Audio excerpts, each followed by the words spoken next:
Knee pain या घुटने के अंदर दर्द और इन्फ्लेमेशन को कम करने के लिए मैंने इस वीडियो के अंदर 5 एक्सरसाइजेस के बारे में बताया है। इसके साथ साथ कुछ होम रेमेडीज बताई हैं और कौन सी मेडिसिन इस्तेमाल करके आप सोजिश को, इन्फ्लेमेशन को और पेन को कम कर सकते हैं, जॉइंट स्टिफनेस को कम कर सकते हैं। और वीडियो के लास्ट में कुछ टिप्स के बारे में बताया है। अगर आप इन तमाम चीज़ों पर अमल करते हैं तो चंद दिनों के अंदर आप अपने नी पेन को हमेशा के लिए ख़त्म कर सकते हैं। माय नेम इज़ डॉक्टर शेर ज़मान और आज की इस वीडियो के अंदर हम नी पेन की physical therapy treatment, medicine, tips, home remedies और एक्सरसाइज के बारे में डिटेल से बात की है। सबसे पहले हम अपने क्वाड्रिसेप मसल्स को स्ट्रेच करेंगे। क्वाड्रिसेप मसल्स की स्ट्रेचिंग के लिए एक एक्सरसाइज परफॉर्म की जाती है जिसको SLR कहा जाता है। SLR basically straight leg raise को कहते हैं। SLR के लिए सबसे पहले आपने एक पेशेंट काउच के ऊपर लेट जाना है इस तरीके से। देन आपने इस लेग को ऊपर की तरफ उठाना है इस तरीके से। इस एक्सरसाइज को SLR कहा जाता है, SLR स्ट्रेट लेग रेज। टांग को आपने ऊपर की तरफ उठाना है। इस एक्सरसाइज के आपने 3 सेट करने हैं और हर सेट के अंदर 10 रेपिटेशन होनी चाहिए।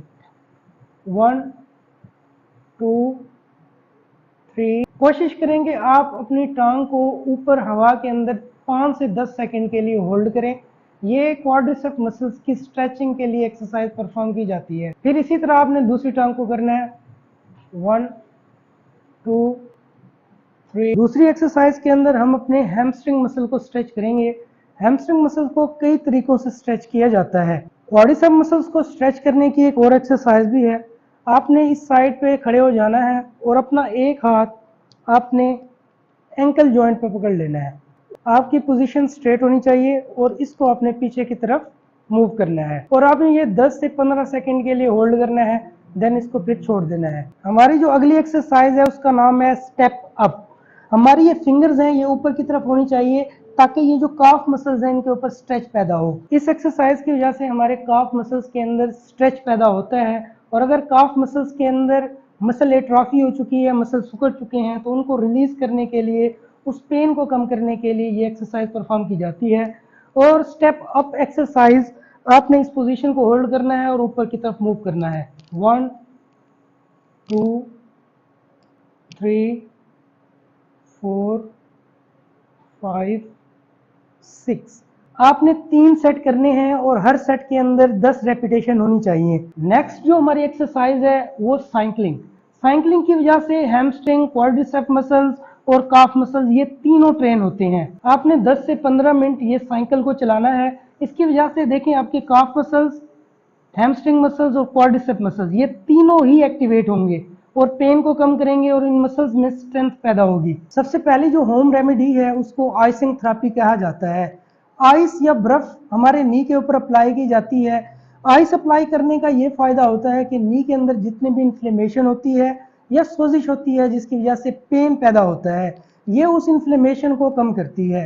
ये 10 से 15 मिनट के लिए आइस को हमारे नी के ऊपर अप्लाई किया जाता है ताकि अंदर पेन को कम किया जाए और इन्फ्लेमेशन को कम किया जाए। हल्दी के अंदर एंटी इन्फ्लेमेटरी प्रॉपर्टीज मौजूद होती हैं, एंटी बैक्टीरियल प्रॉपर्टीज मौजूद होती हैं जो हमारी बॉडी के अंदर इन्फ्लेमेशन को कम करती हैं। 1 गिलास दूध के अंदर 1 चम्मच हल्दी का मिक्स करें और ये 24 घंटे के अंदर एक बार यूज करना है। बेहतर ये है कि आप हल्दी मिला दूध रात को इस्तेमाल करें क्योंकि रेस्ट के टाइम ये हमारे नी को दोबारा से रिपेयर करेगा। जिंजर टी, आप अदरक की चाय बना के रेगुलर इस्तेमाल करें, इससे आपका इम्यून सिस्टम बेहतर होगा। एप्पल साइडर विनेगर, सेब का सिरका, सेब के सिरके के अंदर एंटी इन्फ्लेमेटरी प्रॉपर्टीज मौजूद होती हैं जो हमारी ओवरऑल बॉडी के अंदर इन्फ्लेमेशन और पेन को कम करती हैं। वेट मैनेजमेंट, अपनी बॉडी का वेट कम करें क्योंकि हमारे पूरे जिस्म का वेट हमारे नी के ऊपर होता है। हमारा नी पहले से डैमेज है, फिर पूरी बॉडी का वेट इसके ऊपर आ जाता है तो इन्फ्लेमेशन भी बढ़ेगी और कार्टिलेज भी रिपेयर नहीं होंगे। इसलिए अपने वेट को मैनेज करें, रेगुलर एक्सरसाइज करें, अपनी डाइट बेहतर करें ताकि आपका वजन कम हो। यूज नी सपोर्ट, नी को सपोर्ट करने के लिए कुछ स्प्लिंट इस्तेमाल किए जाते हैं ताकि ये जो मसल्स हैं इनकी ब्लड सर्कुलेशन बेहतर रहे। जब एक जगह के ऊपर ब्लड सर्कुलेशन बेहतर होती है तो विटामिन्स, न्यूट्रिएंट्स वहां पर आते हैं और जो डैमेज पार्ट है उसको दोबारा से रिपेयर करते हैं। इसलिए पेन को कम करने के लिए नी स्प्लिंट का इस्तेमाल करें। नी पेन को कम करने के लिए कुछ मेडिसिन का इस्तेमाल किया जाता है जिनमें non steroidal anti inflammatory medication होती हैं। स्टिफनेस को कम करने के लिए एनसेड का इस्तेमाल करते हैं जिनमें प्रोक्सिकैम, नेप्रोक्सन शामिल है। ये तमाम मेडिसिन जो है हमारे जॉइंट्स के अंदर इन्फ्लेमेशन को कम करने के साथ साथ स्टिफनेस को भी कम करते हैं। मल्टीविटामिन्स का इस्तेमाल किया जाता है क्योंकि मल्टीविटामिन्स हमारे जो नी के मसल्स हैं, कार्टिलेज हैं, इनको दोबारा से रिपेयर करते हैं। अगर नी के अंदर इन्फ्लेमेशन ज़्यादा है तो कुछ स्टेरॉइड्स का इस्तेमाल किया जाता है जिनको कार्टिकोस्टेरॉइड्स कहा जाता है।